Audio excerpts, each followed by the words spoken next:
आज हमारा यूनिट 2 का लेक्चर 3 है। यूनिट 2 के आज हम जिस सब टॉपिक के बारे में पढ़ेंगे वो है कंडीशनल ब्रांचिंग। ठीक है, आपका फर्स्ट पार्ट हो चुका है लेक्चर 1 एंड लेक्चर 2 में वो बहुत इम्पॉर्टेंट है। ऐसे ही ये भी मोस्ट इम्पॉर्टेंट है। इसमें से क्वेश्चंस आते हैं और बिल्कुल सीधे सीधे क्वेश्चंस आते हैं, तो प्लीज़ कोशिश कीजिएगा इस टॉपिक को ध्यान से पढ़ें। आज का जो हमारा टारगेट है, जो आज हम इस लेक्चर में पढ़ने की कोशिश करेंगे, समझने की कोशिश करेंगे, वो है basic idea of control statement. मतलब कंट्रोल स्टेटमेंट्स क्या होते हैं। जैसे आपको पता है कंट्रोल स्टेटमेंट नाम से ही पता चल रहा है कोई चीज़ को कंट्रोल करने वाले स्टेटमेंट। यहाँ पे कंट्रोल का मतलब क्या होगा? कंट्रोल मतलब जो आपका प्रोग्राम का एग्जीक्यूशन है, मतलब ऐसे आपका प्रोग्राम एग्जीक्यूट होता है। एग्जीक्यूशन को कंट्रोल करना किसके? प्रोग्राम के। जिस तरह से आपका प्रोग्राम एग्जीक्यूट कर रहा है, उस एग्जीक्यूशन को कंट्रोल करने वाले स्टेटमेंट को ही हम कंट्रोल स्टेटमेंट्स कहते हैं। आइए चलिए स्टार्ट करते हैं इस टॉपिक को। सबसे पहले हमारा क्या है, what is control statement. Control statement होते क्या हैं? Control statement in C programs are executed sequentially in the order which they are appear. मतलब आज तक आपने ये देखा होगा, देखो सपोज 1 2 3 4 5 6, सपोज आज तक आपने यही देखा है ना। देखिए, हैश इंक्लूड studio.h, फिर इसके बाद हम क्या लिखते हैं, void main ए फंक्शन, फिर bracket start in A printf enter the number double quotes 1 bracket 1 semicolon scanf %d %a bracket और ये ब्रैकेट 1। सपोज आपने इतना लिखा है, तो सबसे पहले नॉर्मली कौन सा पॉइंट चलेगा? पहले 1 पॉइंट, फिर सेकंड स्टेप, फिर थर्ड स्टेप, फिर फोर्थ, फिर फिफ्थ, फिर सिक्स्थ। यानी कि जो आपका जो प्रोग्राम है वो किस तरह से कंपाइल होगा या किस तरह से एग्जीक्यूट होगा। जनरली जितने भी प्रोग्राम आपने आज तक बनाए हैं उसमें क्या है, पहला स्टेप, फिर दूसरा, फिर तीसरा, फिर चौथा, फिर 5। यानी कि कैसे एग्जीक्यूट हो रहा है? सिक्वेंशली। कैसे एग्जीक्यूट हो रहा है? सिक्वेंशली एग्जीक्यूट हो रहा है। आज तक आपने जितने भी प्रोग्राम्स बनाए हैं वो एक पहला लाइन, यानी कि जैसे आप सीढ़ियाँ चढ़ते हैं तो पहली सीढ़ी, फिर दूसरी सीढ़ी, फिर तीसरी सीढ़ी, अभी तक आप ऐसे ही चलते आ रहे हैं और ऐसे ही प्रोग्राम्स बनाते आ रहे हैं। ये क्या है? Header file. पहली लाइन है हेडर फाइल की, जिसमें स्टैंडर्ड इनपुट आउटपुट फाइल को आप क्या करते हैं? इंक्लूड करते हैं। उसके बाद आपका मेन फंक्शन, जिसके बिना आपका प्रोग्राम रन नहीं करेगा। आपने एक वेरिएबल डिक्लेयर किया ए, किस टाइप का? इन टाइप का। फिर उसके बाद आपने प्रिंट एफ के अंदर डबल कोट्स के अंदर जो भी मैसेज प्रिंट कराते हैं वो स्क्रीन पे क्या हो जाता है? शो हो जाता है। फिर आपने स्कैन एफ के थ्रू यूज़र से क्या लिया? एक नंबर इनपुट लिया और वो किस में स्टोर हुआ? ए में। अभी तक तो आप यही करते आ रहे हैं, यानी कि आपका प्रोग्राम क्या होता है? सिक्वेंशली एग्जीक्यूट होता है। क्या एग्जीक्यूट होता है? सिक्वेंशली। पर ये कंडीशन हमेशा ट्रू नहीं रहती। मतलब कि ये अभी तक तो आपने जितने भी प्रोग्राम पढ़े हैं उसमें कंडीशन क्या है? होल्ड्स ट्रू, कि पहले पहली लाइन होगी, फिर दूसरी लाइन होगी, फिर तीसरी, फिर चौथी, इस तरह से एग्जीक्यूट होगी। यानी कि आप पहले पहली सीढ़ी पे चढ़ेंगे, फिर दूसरी सीढ़ी पे चढ़ेंगे, फिर तीसरी। अभी तक तो आपके लिए यही ट्रू है और ऐसे ही आप प्रोग्राम बनाते आ रहे हैं और ये सही भी है। बट ये हमेशा कंडीशन ट्रू नहीं रहती। समटाइम अ सिचुएशन में arise where we need to execute a certain part of the program। कभी कभी ऐसी सिचुएशन अराइज हो जाती है कि मैं बस चाहती हूँ कि थर्ड लाइन और फोर्थ लाइन एग्जीक्यूट हो, बाकी कोई लाइन एग्जीक्यूट ना हो। लेट, है ना, अभी प्रोग्राम नहीं देखते हैं, पर ये क्या है? एक सिचुएशन है। ये भी क्या है? एक सिचुएशन है कि मैं चाहती हूँ केवल third and fourth line he execute हो ओनली, है ना। एक ऐसी सिचुएशन आ सकती है ना जिसमें आप पूरा प्रोग्राम एग्जीक्यूट नहीं कराना चाहते, सिर्फ कुछ पार्ट को ही एग्जीक्यूट कराना चाहते हैं। Also it may happen that we want to execute same part more than one. ऐसी भी सिचुएशन हो सकती है। सपोज मेरा प्रोग्राम है, मैं आपको बताती हूँ। सपोज एक प्रोग्राम है जिसमें कि ये लाइन है, ठीक है। मैं चाहती हूँ 2 से लेकर 5, यानी कि 2 to 5 जो लाइंस हैं वो 8 टाइम एग्जीक्यूट हो। कितनी बार हो? 8 टाइम एग्जीक्यूट हो। तो ऐसी सिचुएशन भी हो सकती है कि मैं किसी पार्ट को रिपीटेडली एग्जीक्यूट कराना चाहती हूँ, या सिर्फ पूरे प्रोग्राम में से छोटा ही पार्ट एग्जीक्यूट कराना चाहती हूँ। मतलब जर्नली आज तक आपने जितने भी प्रोग्राम्स पढ़े हैं, जितने भी पढ़े, उसमें क्या है, सिक्वेंशली एग्जीक्यूट होता है जिस ऑर्डर में आपका प्रोग्राम जो है दिखता है, यानी कि जिस ऑर्डर में लिखा होता है। ये ऑर्डर क्या है इसका? 1 से लेकर 2, 2 से 3, 3 से 4, 4 से 5, 5 से 6, इस तरह से सारी लाइन्स एग्जीक्यूट होंगी जर्नली देखा जाए तो। लेकिन ऐसी भी सिचुएशंस आती हैं जहाँ पर कि आपको पूरे प्रोग्राम को एग्जीक्यूट ना करके कुछ सर्टेन पार्ट को ही एग्जीक्यूट करना है, या एक पार्ट को आप एक से ज़्यादा बार एग्जीक्यूट करना चाहते हैं। तो फिर क्या करें? ऐसी सिचुएशन अराइज हो सकती है। तो सिचुएशन का ये जो एक प्रॉब्लम है उसका सोल्यूशन क्या है? Control statement. Control statement enable us to specify the order in which various instruction in the program are to be executed। यानी कि जो आपका कंट्रोल स्टेटमेंट है वो आपको अलाउ करता है ये बताने के लिए, मतलब कंट्रोल स्टेटमेंट की हेल्प से आप ये बता सकते हैं कि आप किस ऑर्डर में। सपोज पहले मैं चाहती हूँ, सपोज इस वाली सिचुएशन में पहले मैं चाहती हूँ कि पहले 3, 4 एग्जीक्यूट हो सिर्फ, या सिर्फ पहले 3, 4 एग्जीक्यूट हो फिर 1, 2 एग्जीक्यूट हो।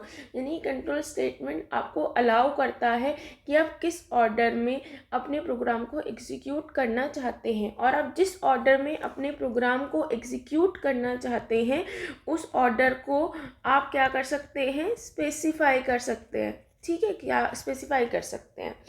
दे define how the control is transferred to one part to other part of the program. ये बताता है कि आपका कंट्रोल एक पार्ट से दूसरे पार्ट में कैसे ट्रांसफ़र होगा। लेट सपोज ये बताएगा, मैं चाहती हूँ 2 के बाद क्या चले? 4। तो ये बताता है कि 1 चलेगा, 2 चलेगा, 2 के बाद चलते ही 3 नहीं चलेगा, 3 लाइन नहीं चलेगी। कौन सी लाइन चलेगी? 4th लाइन चलेगी। इतना समझ आया? तो कंट्रोल स्टेटमेंट क्या होती है? देखो, इन अ नटशेल हम कह सकते हैं कि जो सी प्रोग्राम होते हैं वो नॉर्मली सिक्वेंशियल ऑर्डर में एग्जीक्यूट हो जाते हैं, पर ऐसी सिचुएशन भी अराइज होती है कि हमें सर्टेन पार्ट यानी कुछ पार्ट ही प्रोग्राम का एग्जीक्यूट करना पड़ता है, पूरे पार्ट हम एग्जीक्यूट नहीं कर सकते, या फिर एक ही पार्ट को हम बार बार रिपीट करना चाहते हैं। तो उस सिचुएशन पे कंट्रोल स्टेटमेंट हमें मदद करते हैं कि हम बता सकें कि किस ऑर्डर में किस पार्ट को एग्जीक्यूट करना है, या कंट्रोल जो है कैसे ट्रांसफ़र होना है प्रोग्राम में।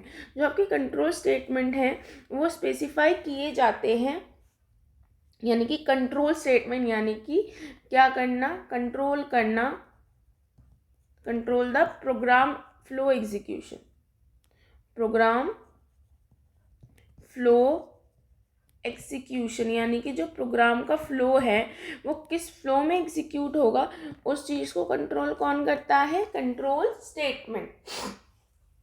अब देखो, ये 3 तरह के होते हैं: ब्रांचिंग, लूपिंग एंड जंपिंग।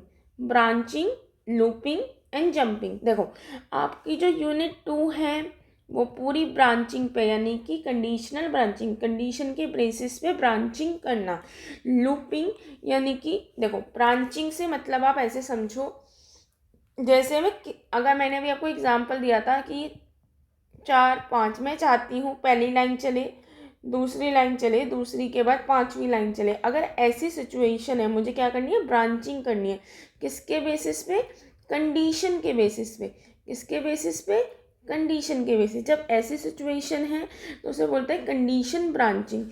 इसके लिए अंदर कौन कौन आता है? If else, if and switch. ये आप यूनिट 2 में पढ़ेंगे। किस में पढ़ेंगे आप इसे? यूनिट 2 2 में पढ़ेंगे, ठीक है। यानी कि इस यूनिट में आप कंडीशन ब्रांचिंग पढ़ोगे।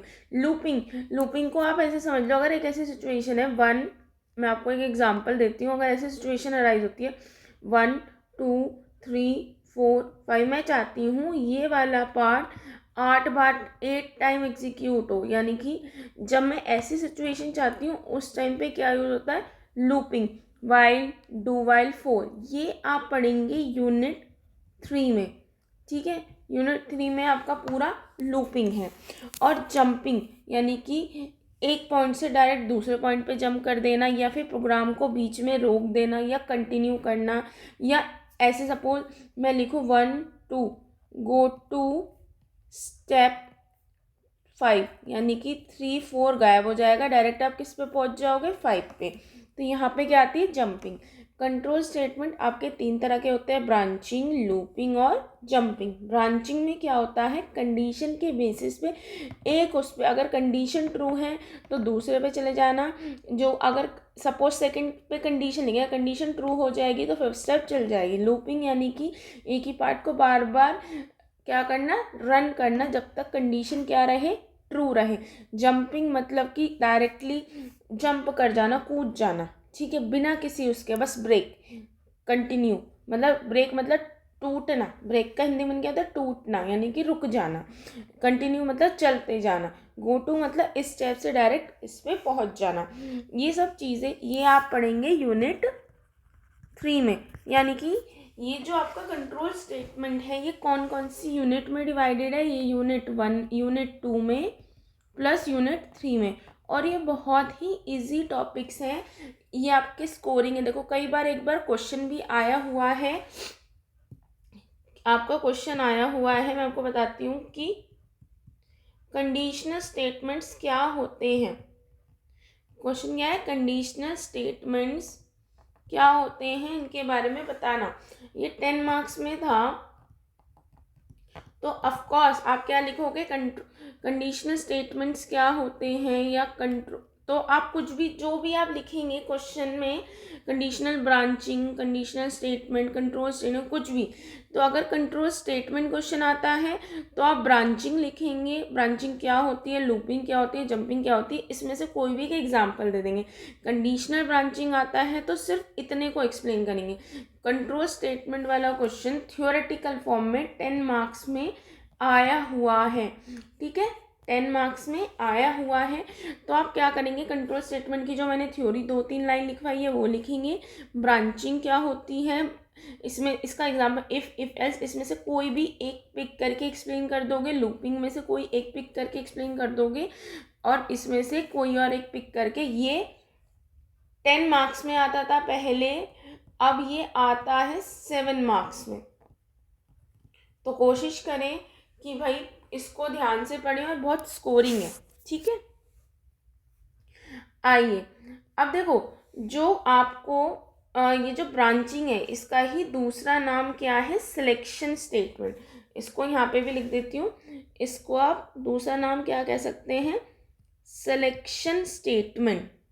क्या बोलते हैं इसे, सिलेक्शन स्टेटमेंट, या फिर दूसरा नाम है इसका डिसीजन कंट्रोल स्टेटमेंट। क्या है, डिसीजन कंट्रोल स्टेटमेंट, ठीक है। अब क्वेश्चन है what is selection statement. Selection statement होते क्या है, देखो कई बार क्वेश्चन ऊपर आ जाता है कंट्रोल स्टेटमेंट्स क्या होते हैं, तो आपको ब्रांचिंग, लूपिंग और जंपिंग तीनों को एक्सप्लेन करके एक एक लाइन लिख दो, 10 नंबर में आता है। और कई बार अगर सिलेक्शन स्टेटमेंट है तो इनको एक्सप्लेन करना होगा, ठीक है, क्वेश्चन के अकॉर्डिंग एक्सप्लेन करना, ये कितने मार्क्स का आता है।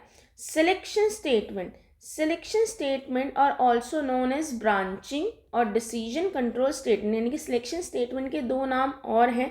सिलेक्शन, सेलेक्ट करना किसी भी स्टेटमेंट को, ठीक है, यही मतलब होता है ना सिलेक्शन, सेलेक्ट करना।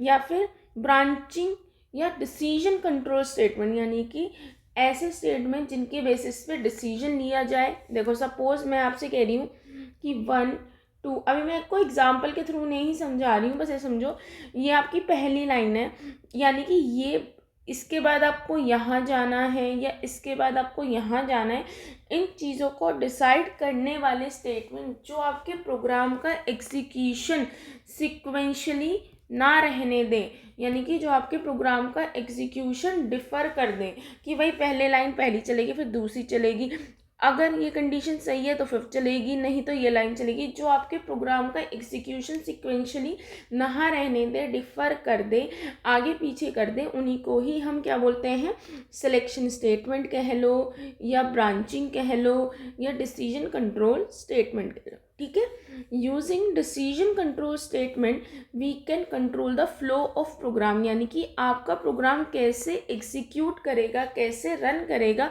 उस फ्लो को कंट्रोल करने वाले स्टेटमेंट को ही हम डिसीजन कंट्रोल स्टेटमेंट कहते हैं, या उन्हीं की मदद से आप प्रोग्राम का जो फ्लो है उसको कंट्रोल कर सकते हो in such a way so that it can execute certain statement based on the outcome of condition. यानी कि ये कहना चाह रहे हैं, से सपोज, ठीक है, पहली लाइन चलेगी, दूसरी लाइन चलेगी, तीसरी लाइन जो है कंट्रोल स्टेटमेंट है या फिर कंडीशन स्टेटमेंट है। ठीक है, यानी कि अगर ये कंडीशन ट्रू होती है, देखो कोई भी कंडीशन, मैं कहती हूँ या तो बारिश होगी या बारिश नहीं होगी, यही तो दो कंडीशन है, तो यानी कि कंडीशन के बेसिस पे डिसाइड होता है। तो कोई भी कंडीशन जो है वो क्या हो सकती है, या तो वो ट्रू हो सकती है या फिर वो क्या हो सकती है, फॉल्स हो सकती है। यानी कि अगर कंडीशन ट्रू होगी तो फिफ्थ लाइन चलेगी, सिक्स्थ लाइन चलेगी, सेवन्थ लाइन चलेगी। कौन सी लाइन चलेगी, फिफ्थ, सिक्स, सेवन। और अगर कंडीशन फॉल्स हुई तो फोर्थ लाइन होगी। तो कहीं ना कहीं जो है कौन सा पार्ट एग्जीक्यूट होगा प्रोग्राम का, वो किस पे डिपेंड कर रहा है, कंडीशन पे। तो यानी कि जो डिसीजन कंट्रोल स्टेटमेंट है वो आपके प्रोग्राम का फ्लो डिसाइड करते हैं, किसके बेसिस पे, कंडीशन के बेसिस पे। किसके बेसिस पे, कंडीशन। अब या तो कंडीशन ट्रू होगी या फॉल्स होगी, तो उसने कैसे करा, देखो पहली लाइन और दूसरी लाइन तो प्रोग्राम की चलेगी चलेगी। अब अगर कंडीशन है या तो वो ट्रू होगी या फॉल्स। अगर ट्रू हुई तो कौन कौन सी लाइन चलेगी, 1 2 5 6 7, और कंडीशन फॉल्स हुई तो क्या चलेगी, 1 2 4। ठीक है, तो आपके प्रोग्राम का एग्जीक्यूशन क्या सिक्वेंशली रहा, नहीं, वो डिपेंड करता है कंडीशन पे भी कि कितना पार्ट चलेगा और कितना पार्ट नहीं। These statement help to jump from one part of the program to another। अब देखो आप जंप नहीं कर रहे हो, जैसे 1 सिक्वेंशली है, 1 क्या 2 आएगा, 2 क्या सिक्वेंशली क्या आना चाहिए था, 3rd आया। ठीक है, 3rd क्या सिक्वेंशली देखा जाए तो 4 आना चाहिए था, 4 के बाद 5 आना चाहिए था। पर अगर कंडीशन ट्रू हुई तो आप कहाँ जंप कर गए, 1 2 3 के बाद डायरेक्ट किस पे जंप कर गए, 5 पे। 4 क्या हो गया, गैप हो गया। अब लाइन टू लाइन सीढ़ी चलते हो ना, पहली सीढ़ी, दूसरी सीढ़ी, तीसरी सीढ़ी, चौथी सीढ़ी, तो आप तीसरी सीढ़ी को क्या करोगे, स्किप कर दोगे, चौथी सीढ़ी को क्या करोगे, स्किप कर दोगे, अगर कंडीशन क्या होती है, ट्रू। लेकिन अगर कंडीशन फॉल्स होती है तो 1 चलेंगे, 2 चलेंगे, 3 चलेंगे, 4 के बाद कोई पार्ट नहीं चलेंगे और टर्मिनेट हो जाएगा। क्या हो जाएगा प्रोग्राम, टर्मिनेट। तो क्या आप सिक्वेंशली चल रहे हैं, नहीं, आप जंप कर रहे हैं। एक सेकेंड यहाँ लिख देती हूँ, टर्मिनेटेड। तो क्या आप सिक्वेंशली चल रहे हैं, नहीं, आप सिक्वेंशली नहीं चल रहे। आप क्या कर रहे हैं, एक पार्ट से दूसरे पार्ट पे क्या कर रहे हैं, जंप कर रहे हैं, depending if particular condition is satisfy और नॉट। यानी कि जब आप किसके बेसिस पे कर रहे हैं, कंडीशन के बेसिस पे कर रहे हैं कि कंडीशन ट्रू है या फॉल्स है। तो अगर ट्रू है तो 1 2 5 6 7, 4 है तो 4। अब ये कंडीशनल स्टेटमेंट कौन कौन से होते हैं, जैसे मैंने आपको बताया था, if statement, if else statement, if else ladder, switch case, ये आपके सारे क्या हैं, सिलेक्शन स्टेटमेंट। आइए एक एक करके सारे स्टेटमेंट्स को हम जानते हैं। ठीक है, सबसे पहले क्या है, इफ स्टेटमेंट। देखो पहले आपको ये समझाती हूँ, ये इसका लिखने का तरीका। देखो पहले इफ क्या है, कीवर्ड है। इफ क्या है, एक कीवर्ड है जो कंपाइलर को बताता है what follow is a decision control instruction. यानी कि इफ, देखो जैसे इफ है, मैं आपको यहाँ भी लिखती हूँ, सपोज इफ क्या है, कीवर्ड है।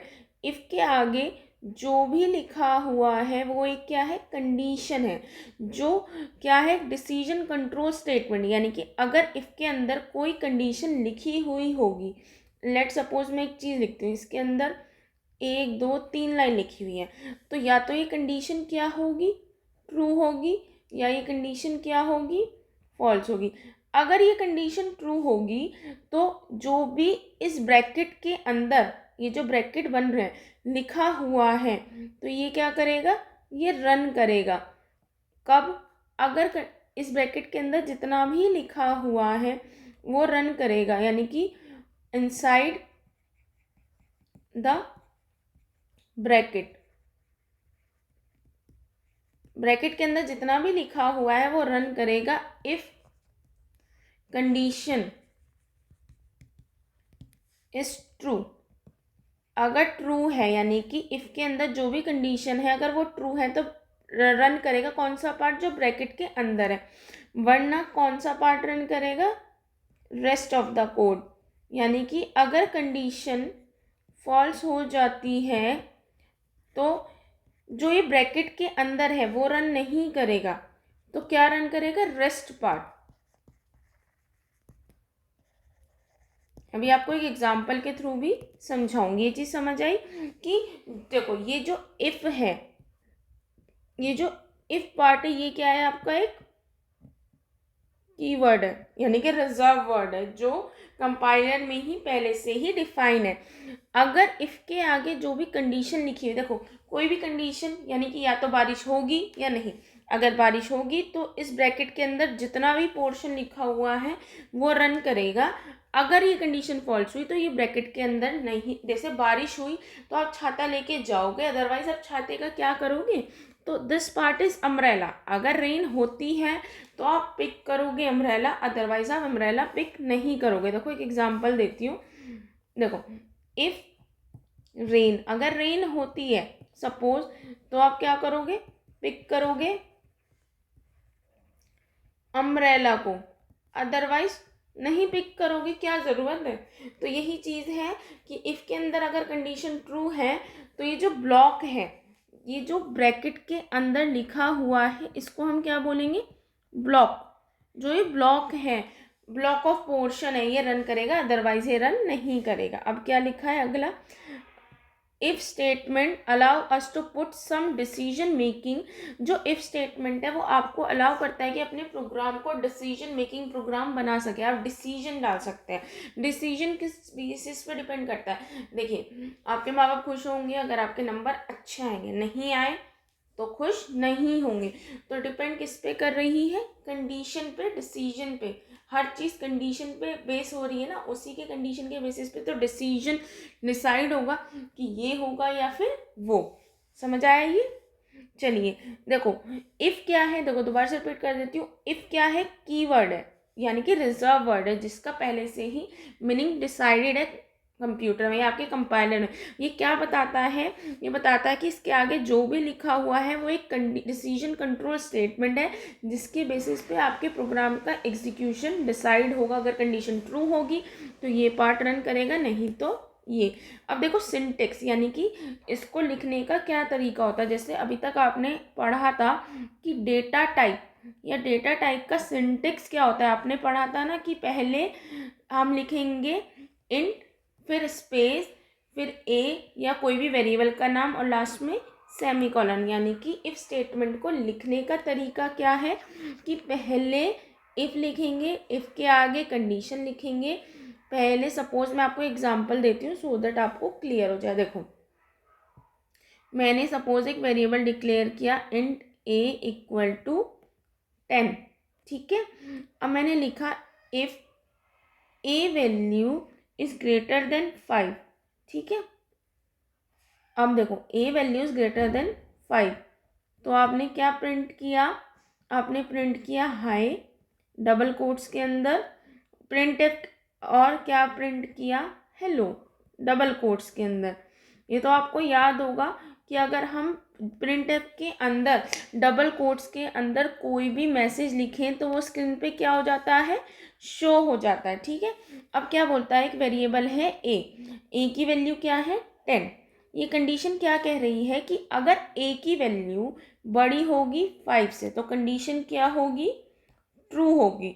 अगर कंडीशन ट्रू होगी तो ये पोर्शन रन करे, देखो कंडीशन क्या होगी, या तो कंडीशन ट्रू होगी या फिर कंडीशन क्या होगी, फॉल्स होगी। बस यही तो दो तरीके हैं। अगर कंडीशन ट्रू होगी तो ये वाला पोर्शन क्या करेगा, इफ के अंदर यानी कि ब्लॉक जो है क्या करेगा, रन करेगा, अदरवाइज नॉट, रन नहीं करेगा। यही तो दो सिचुएशन है। अब ए की वैल्यू क्या है, ए की वैल्यू है आपकी 10। क्या 10 बड़ा होता है 5 से? हाँ, कंडीशन क्या हो गई, ट्रू हो गई। तो अब अगर कंडीशन ट्रू है तो ये जो ब्रेसेस है वो क्या कह रही है कि ये पूरा पोर्शन चलेगा। मतलब ये ब्रैकेट क्या कहता है, ब्रैकेट्स लगाने का मतलब क्या है, ब्रैकेट लगाने का मतलब है कि ये जो, अगर ये कंडीशन ट्रू है तो इस ब्रैकेट के अंदर जितना भी लिखा हुआ है, मैं कह रही हूँ 10 लाइन लिखी हुई है, 20 लाइन लिखी हुई है, वो सारी चलेंगी अगर कंडीशन ट्रू है। और अगर कंडीशन फॉल्स हो गई ना तो कितनी भी लाइन लिखी हो वो नहीं चलेंगी। तो यानी कि आउटपुट क्या आएगा, आउटपुट आएगा हाय हेलो। ये चीज़ समझ आए क्यों, अगर एक ही कंडीशन क्या है, ट्रू। तो यानी कि देखो, इफ एक कीवर्ड है, इसके अंदर कंडीशन है, अगर कंडीशन ट्रू है तो कितने भी स्टेटमेंट्स हो 1 2 3 4 एन तक वो सारे चलेंगे। अगर कंडीशन फॉल्स है तो रेस्ट ऑफ द पार्ट चलेगा। देखो मैं आपको करके दिखाती हूँ आगे, सो दैट आपको आइडिया हो। आप देखो, सपोज मैंने लिखा इन ए इक्वल टू 10, ये लेती हूँ, ठीक है। इफ ए की वैल्यू लेस देन क्या हो 5, अब देखो प्रिंटफ क्या था, हाई, यानी कि डबल कोट्स के अंदर हम जो भी लिखेंगे वो स्क्रीन पे क्या हो जाएगा, as it is show. Printf में double quote start hello, double quotes बंद, सेमी कॉलन। तो अब एक बार बताओ, ए की वैल्यू क्या है 10, क्या 10 जो है छोटा होता है 5 से? नहीं, कंडीशन क्या हो गई, फॉल्स। जब कंडीशन फॉल्स हो गई तो कुछ भी पार्ट रन नहीं करेगा, क्योंकि ये पार्ट कब रन करेगा, अगर कंडीशन ट्रू है। तो आउटपुट कुछ नहीं आएगा, खाली स्क्रीन रहेगी, ठीक है।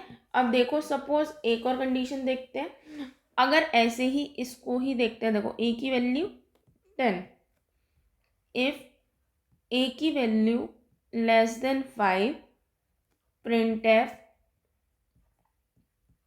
हाई, प्रिंटफ हेलो, इसे बंद किया, और प्रिंटफ बाय, ठीक है। अब बताओ कि ये ए की वैल्यू क्या है 10, 10 क्या छोटा है 5 से?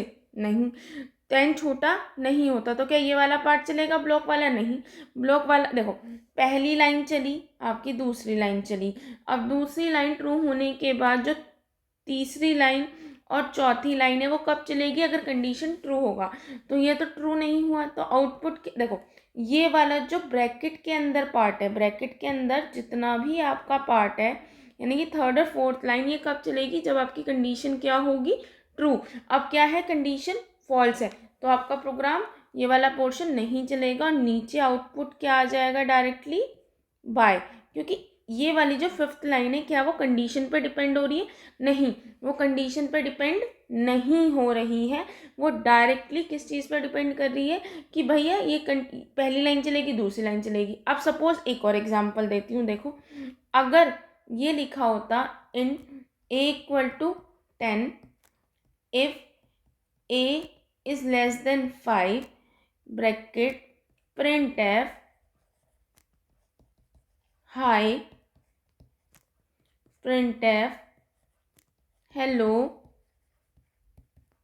ठीक है। अब ए की वैल्यू बड़ी है, यानी कि ये वाला है rest part of the code, यानी कि ये तो चलेगा ही चलेगा, चाहे कंडीशन ट्रू हो या फॉल्स हो। अब देखो ए की वैल्यू यानी कि 10 बड़ा होता है 5 से, कंडीशन क्या हो गई, ट्रू, तो हाई भी चलेगा, हेलो भी चलेगा, और बाय भी चलेगा, क्योंकि ये वाला पार्ट किसी कंडीशन पे थोड़ी डिपेंड कर रहा है। डिपेंड कौन सा कर रहा है, अगर देखो अगर कंडीशन आपकी ट्रू है तो पहली लाइन चलेगी आपकी, दूसरी लाइन चलेगी, तीसरी लाइन चलेगी, चौथी लाइन चलेगी, पांचवी लाइन, क्योंकि ये पार्ट तो सिक्वेंशली। और अगर कंडीशन फॉल्स है तो पहली लाइन, दूसरी लाइन और 5वीं लाइन, क्योंकि ये जो यानी कि मेरा मतलब समझाने का है कि जो थर्ड और फोर्थ लाइन है वो कब चलेगी, अगर कंडीशन ट्रू है, नहीं तो नहीं चलेगी। बाकी पार्ट क्या है आपका सिक्वेंशियल है, पहली लाइन चली, दूसरी लाइन चली, अगर कंडीशन ट्रू है तीसरी चौथी चलेगी, फिर पांचवी, अगर कंडीशन फॉल्स है तो पहली दूसरी पांचवी, यानी कि ये रेस्ट पार्ट है। ये पार्ट क्या है, रेस्ट पार्ट है कोड का, यानी कि नीचे से सिक्वेंशली चलते आ रहे हैं वैसे ही है। अब देखो ब्रैकेट का जो मोस्ट इम्पॉर्टेंट मोटिव है, या कह लो कि आपका एक तरह से क्या सार है या इम्पोर्टेंस क्या है, देखो ऐसे सब डिपेंड करती है। सपोज मैंने लिखा इफ, एक समझाती हूँ, इफ ए की वैल्यू जो है ग्रेटर देन 10, और हमने ए की वैल्यू, लाओ पहले ऊपर लिख देती हूँ, इंट ए की वैल्यू क्या है 10 है, हमने मान ली। तो अगर मैंने लिखा ए की वैल्यू ग्रेटर देन 5, ठीक है, अगर ए की देखो अभी तक क्या था कि ये पूरा ब्रैकेट चलता था, अगर आपने ब्रेसेस लगाई है तो क्या चलता था, पूरा ब्रैकेट। अगर मैं ब्रेसेस ना लगाऊं, ठीक है, अगर मैं ब्रेसेस ना लगाऊं और सिंगल स्टेटमेंट लिखूं, तो इसका मतलब क्या है, देखो अभी इससे समझ आएगा, एक मिनट लिख देती हूँ हेलो। अब एक बार और दूसरा एग्जांपल लिखती हूँ, int a equal to 10 if a is less than 5 print f hi और प्रिंट एफ हेलो। ये दो कंडीशंस हैं, है ना। अब देखो अगर ए की वैल्यू क्या है 10, 10 जो है क्या बड़ा है 5 से, हाँ, अगर कंडीशन ट्रू है और आप ब्रेसेस नहीं लगा रहे तो इफ के बाद सिर्फ सिंगल स्टेटमेंट उसका पार्ट माना जाएगा। यानी कि एक बार बताओ, ए की value 10, condition true, high print हो जाएगा और हेलो प्रिंट हो जाएगा।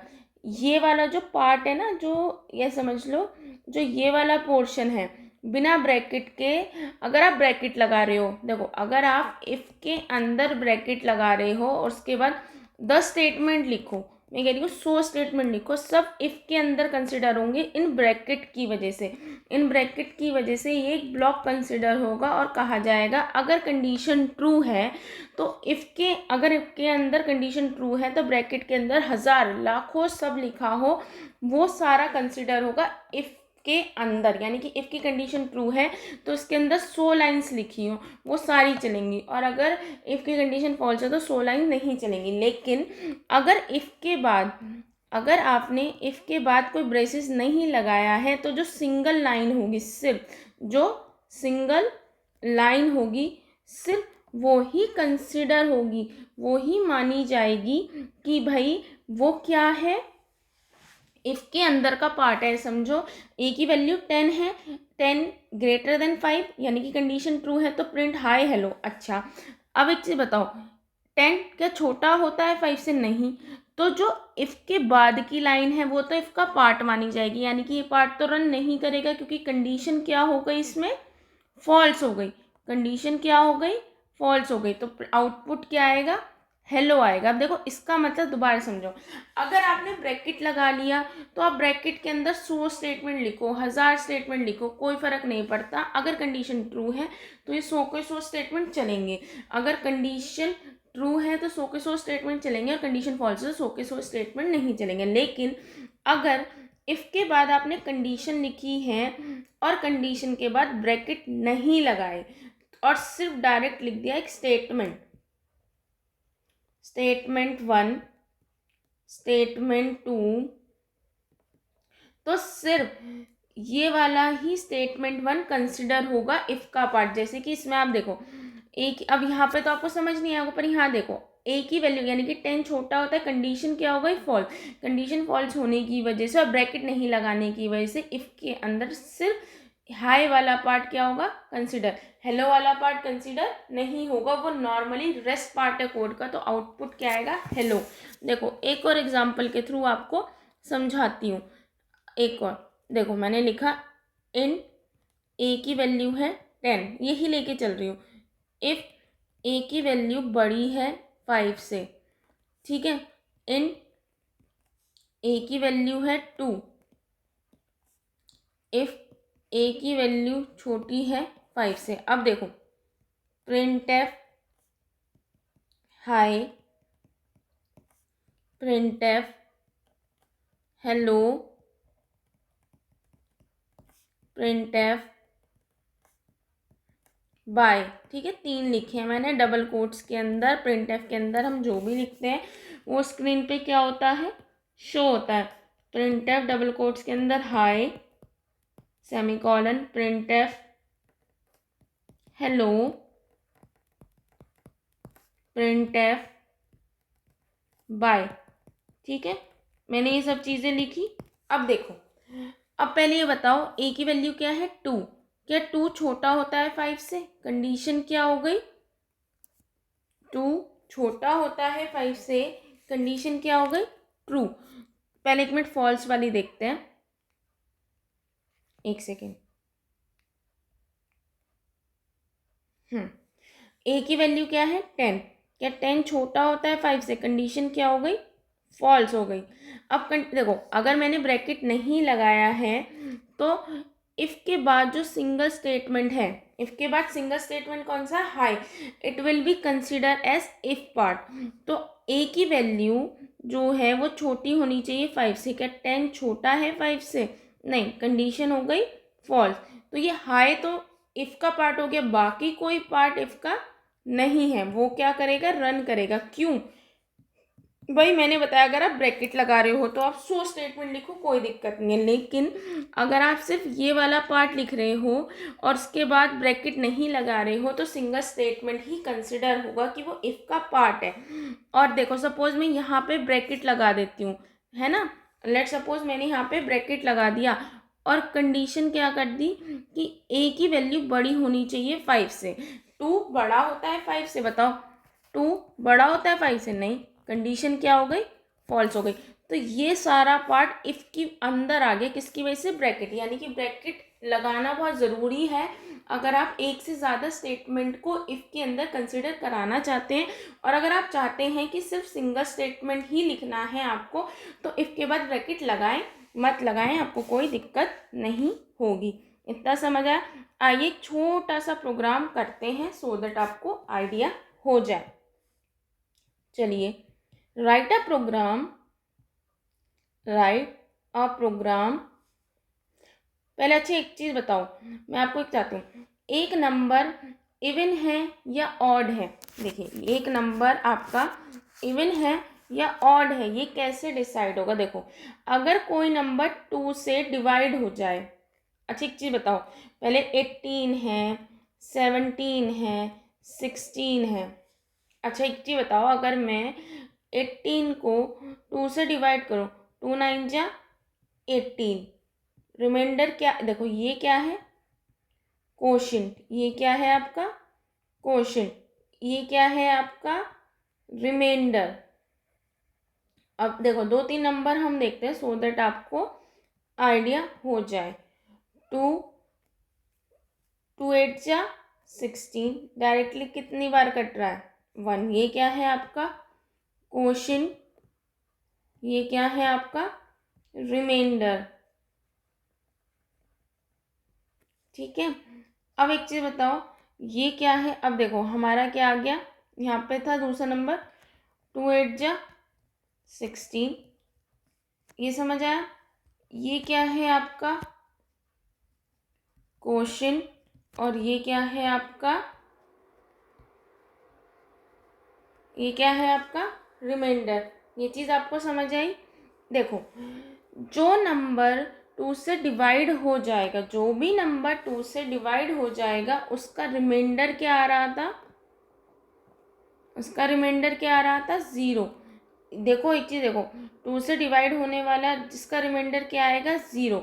यानी कि हमको अगर ये पता लगाना है कि कोई नंबर इवन है या ऑड है, ये किस बेसिस पे डिवाइड होगा, अगर किसी का रिमाइंडर, क्या बोलते हैं, रिमाइंडर 0 आ जाए। अगर किसी का रिमाइंडर क्या आ जाए, 0 आ जाए, तो it will be an even number, है ना। अगर किसी का रिमाइंडर आपका, इसको आप चाहे एक बार कॉपी कर लें कि जिसका भी रिमाइंडर 0 आएगा उसको हम क्या बोलेंगे, वो इवन नंबर, और जिसका रिमाइंडर 0 नहीं आएगा उसको हम इवन नहीं बोलेंगे। इतनी चीज़ आपको समझ आई। देखो 2 से 18 को डिवाइड किया, रिमाइंडर क्या आया 0। 2 से 7, अब अच्छे बताओ 18 आपके हिसाब से क्या पता है आपको, इवन नंबर है ना, और 17 क्या है, ऑड नंबर है। अच्छा देखो 21 लेके देख लेते हैं।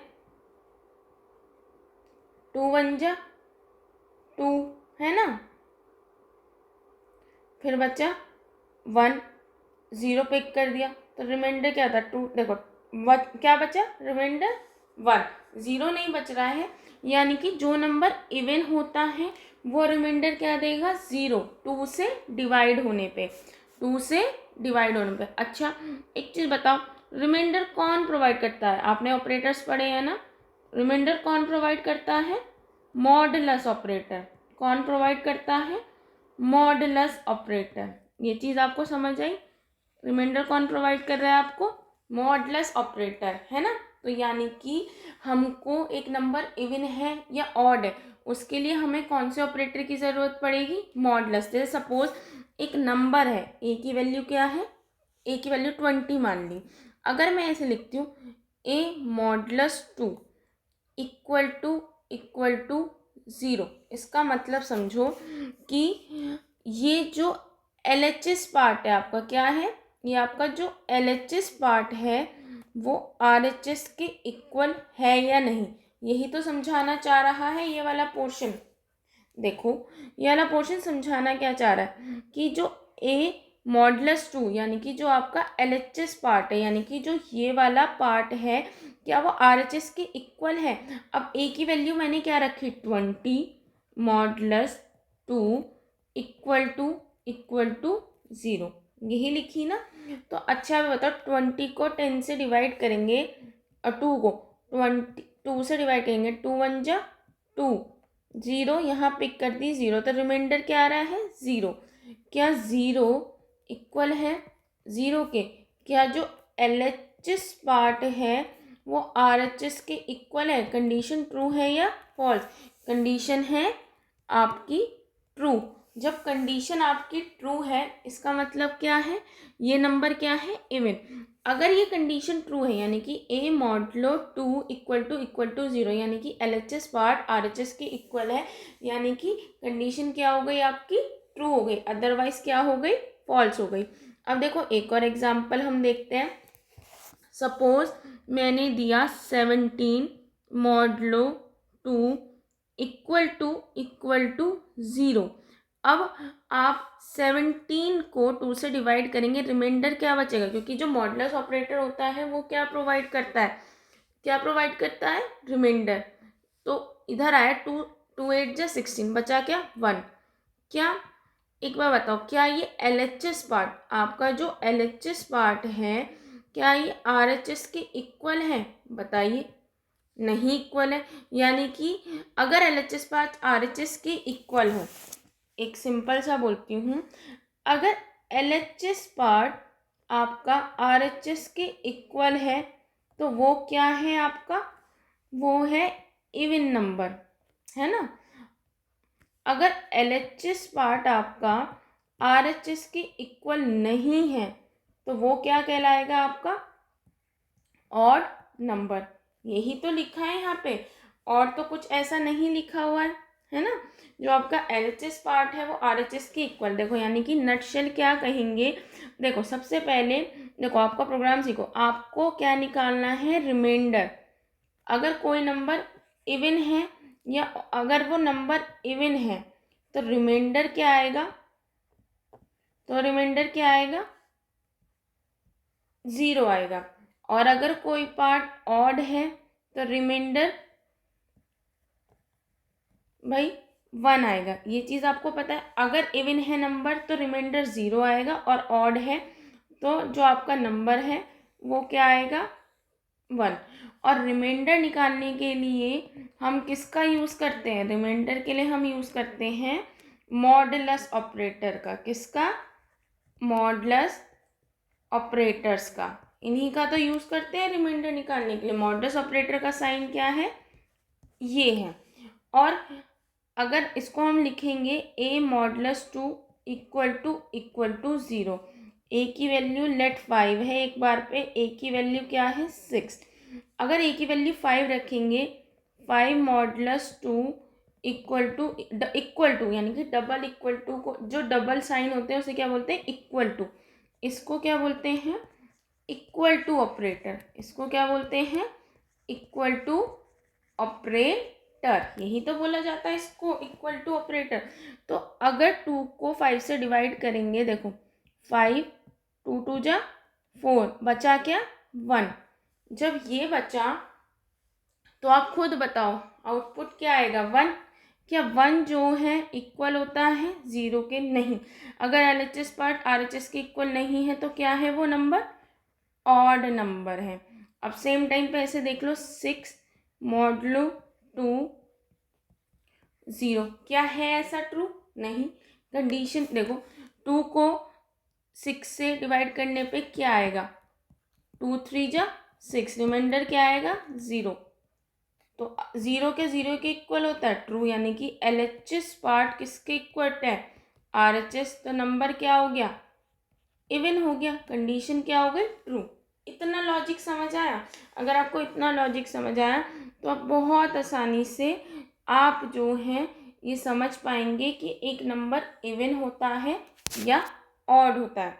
इतना आपको समझ आया, बहुत बेसिक था, बहुत इजी था।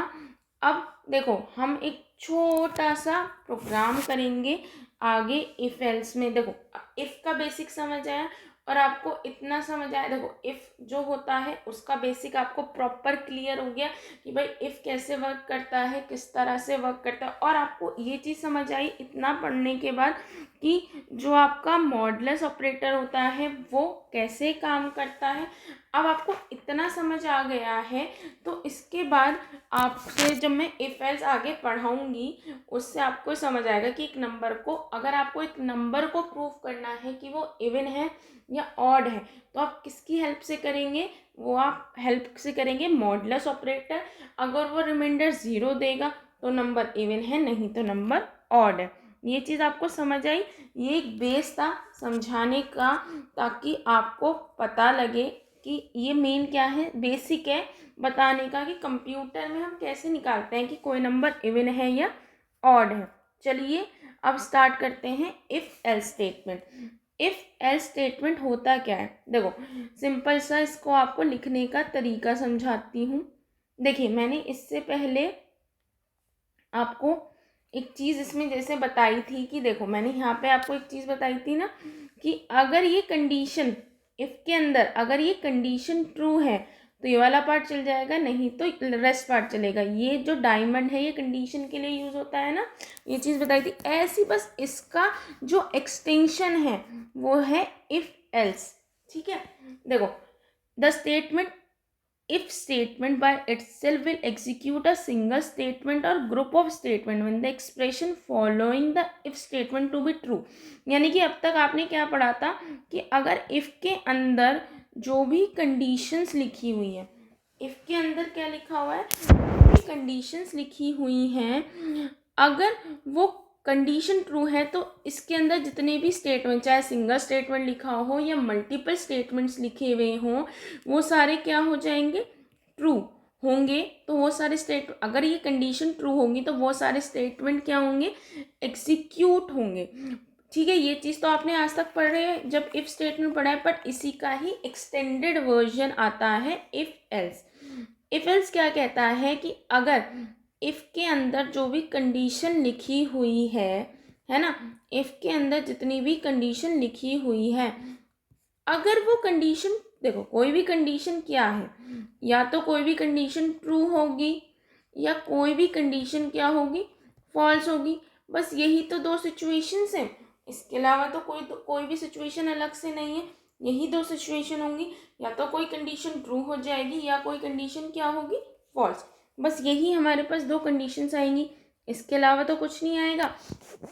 अब अगर कंडीशन ट्रू है तो कौन सा चलता था, इफ वाला पार्ट। लेकिन अगर कंडीशन ट्रू है, फॉल्स है, तो कौन सा पार्ट चलेगा, एल्स वाला। ये कहता है कि अगर इफ़ के अंदर जो कंडीशन ट्रू है तो ट्रू वाले पार्ट में तो ये वाला पार्ट चलेगा, अगर कंडीशन फॉल्स हो जाती है तो कौन सा पार्ट चलेगा, ये वाला। ये एक तरह से इफ़ का एक्सटेंशन है। अभी तक इफ़ में आपने क्या पढ़ा था कि अगर कंडीशन ट्रू होती है तो इफ़ के ब्रैकेट के इफ़ के नीचे जितनी भी ब्रैकेट के अंदर स्टेटमेंट्स लिखे हैं वो रन करेंगे, लेकिन अगर कंडीशन फॉल्स होती है तो हमारे पास कोई ऑप्शन होना चाहिए, वो ऑप्शन है एल्स वाला पार्ट। ठीक है, देखो जैसे इसका एक सिंटेक्स लिखा हुआ है कि भाई इफ एक्सप्रेशन, देखो ये आपका क्या है, टेस्ट एक्सप्रेशन, यही आपकी क्या है, कंडीशन। ये क्या है आपकी कंडीशन, कंडीशन सी तो है ये आपकी।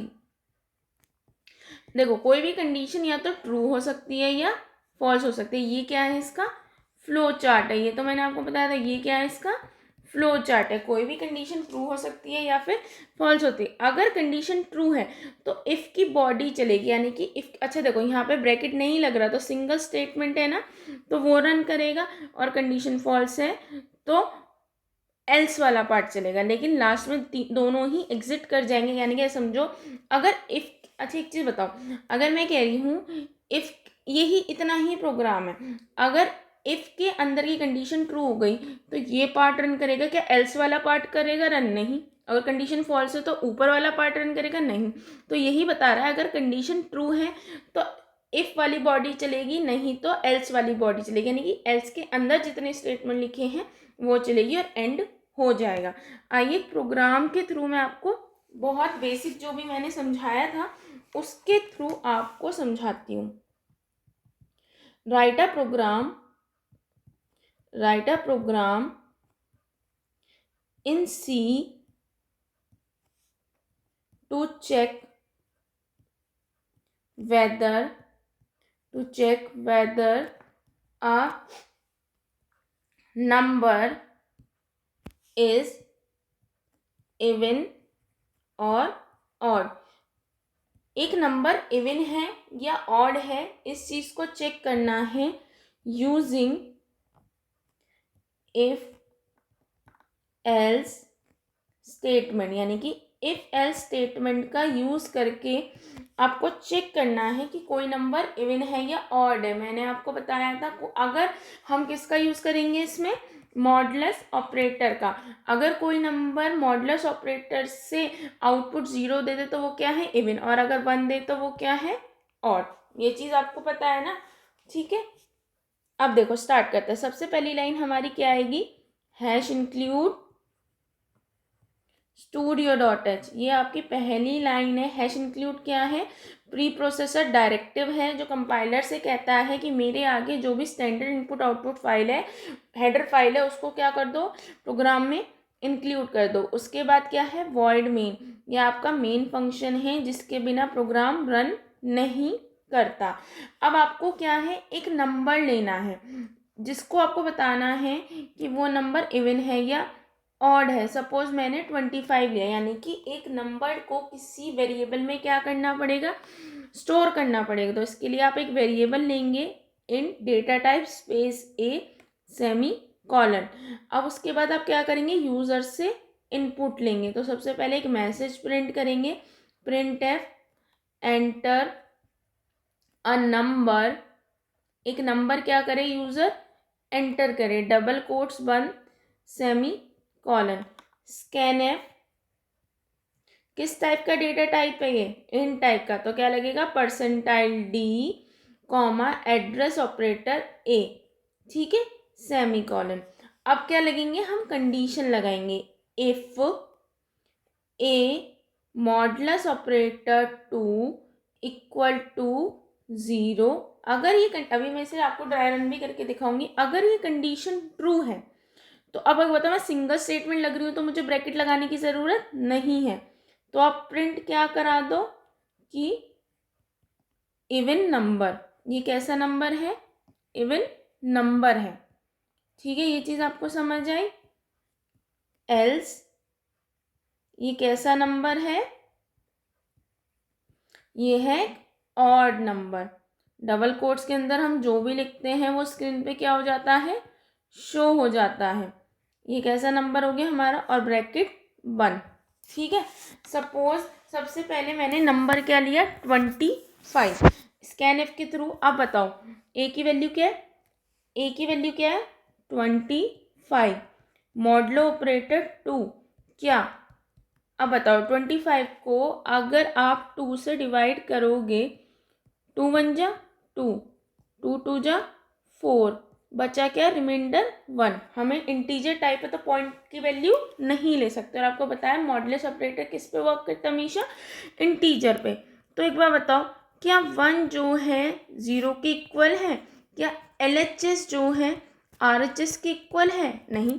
तो आउटपुट क्या इफ वाला पार्ट चलेगा, एल्स वाला, क्योंकि 1 जो है 0 के इक्वल नहीं होता तो क्या प्रिंट हो जाएगा, ऑड नंबर। लेकिन अब इसी की जगह पे सपोज इसी की जगह पे मैंने क्या नंबर लिया होता, मैंने लिया होता ए की वैल्यू सपोज 16।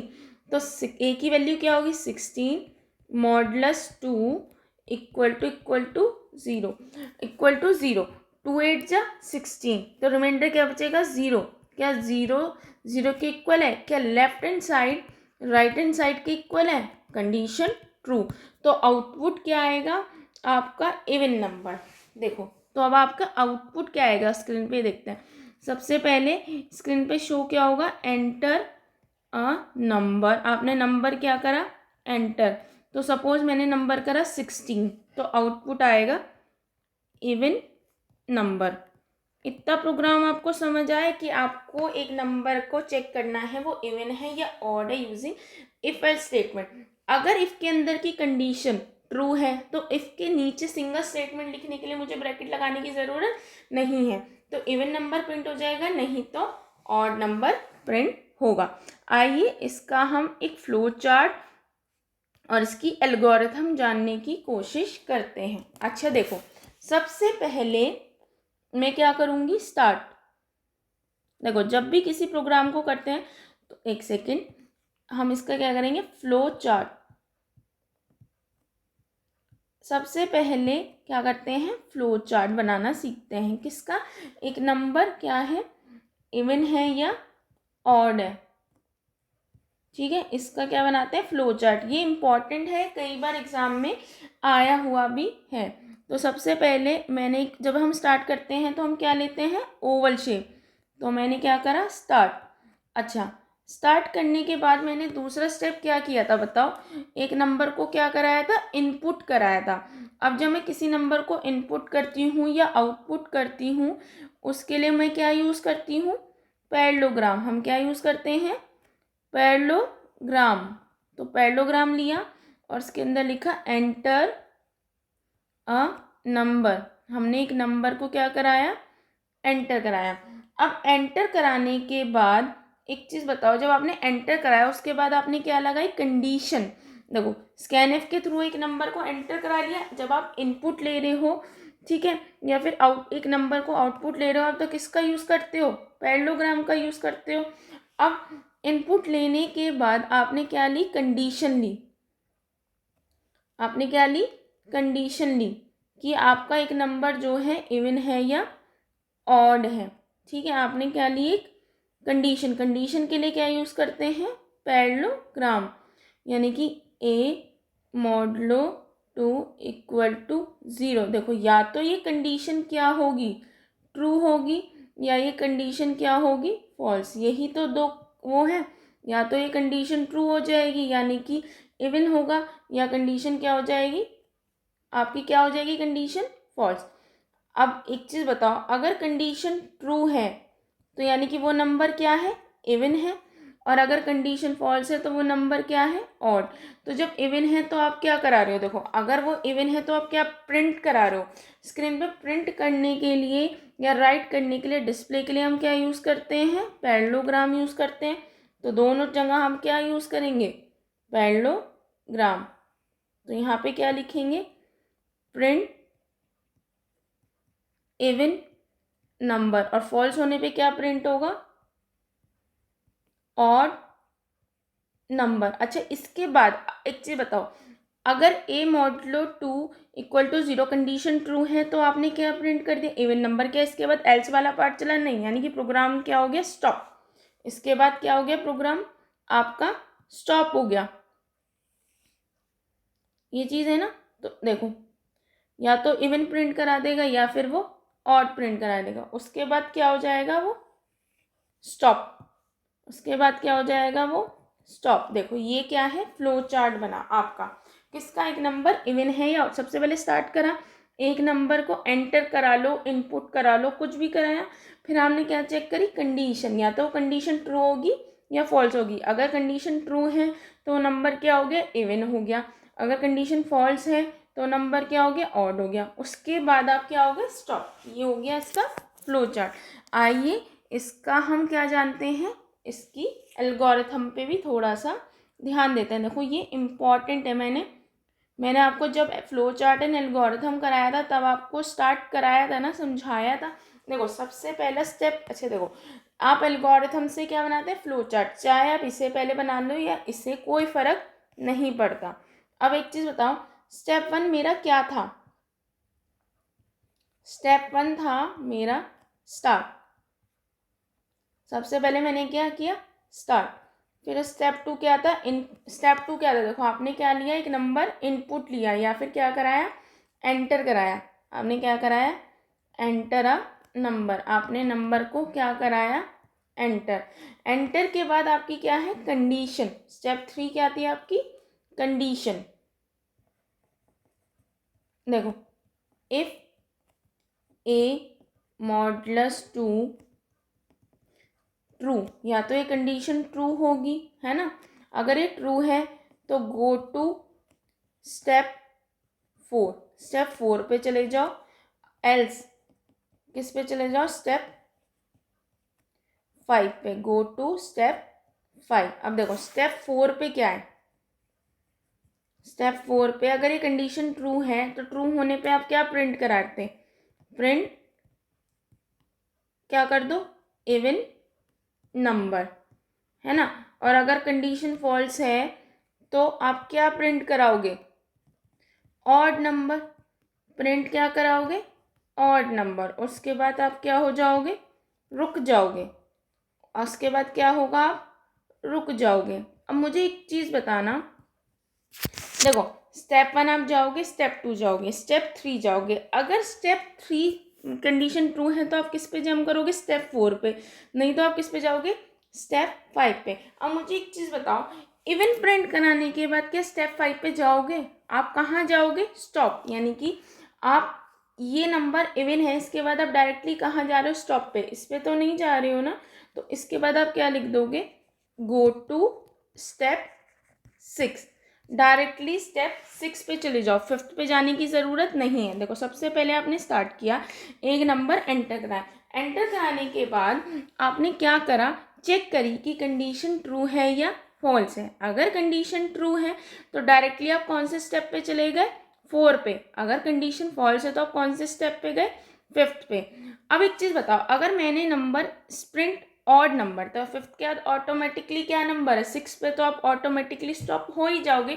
लेकिन अगर आपका इवन नंबर निकला तो क्या आपको स्टेप 5, नॉर्मल सी बात है। मैं तो जब तक तो मुझे ये नहीं बता रही हो कोई चौथे के बाद आपको 6th सीढ़ी चढ़नी है, मैं तो लाइन बाय लाइन चलती जाऊंगी ना, 4th के बाद 5th, 5th के बाद 6th। तो मुझे क्या इवन नंबर प्रिंट कराने के बाद ऑड नंबर भी प्रिंट कराना पड़ेगा क्या। 2 जो है ऑड और इवन दोनों हो सकता है क्या, 7 इवन भी हो सकता है, ऑड भी नहीं।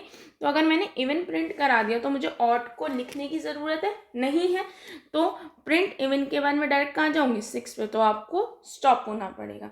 तो ये क्या है, बेसिक है कि भाई देखो एक छोटा सा प्रोग्राम बनाया है। ये प्रोग्राम जो है इम्पॉर्टेंट है, ये कई बार आया हुआ है कि एक प्रोग्राम बनाओ, एक नंबर इवन है या ऑड है, उसका फ्लो चार्ट बनाओ, उसकी एल्गोरिथम बनाओ। ये बहुत इजी है और आपको समझ भी आया होगा। कोशिश कीजिए इसको अच्छे से करने की। और ये बहुत इजी सा छोटा सा क्वेश्चन कराया है, समझाने की कोशिश की है। होप आपको समझ आया हो। और इसको धीरे धीरे छोटे छोटे क्वेश्चंस डेली करते रहिए सो दैट आपको याद हो जाए। बहुत इजी है एल्गोरिथम, फ्लो चार्ट या प्रोग्राम बनाना। ठीक है, होप आपको समझ आया। Thank you, hope you like this video. ठीक है, अच्छे से करिएगा और आपको सब धीरे धीरे सब समझ आता जाएगा।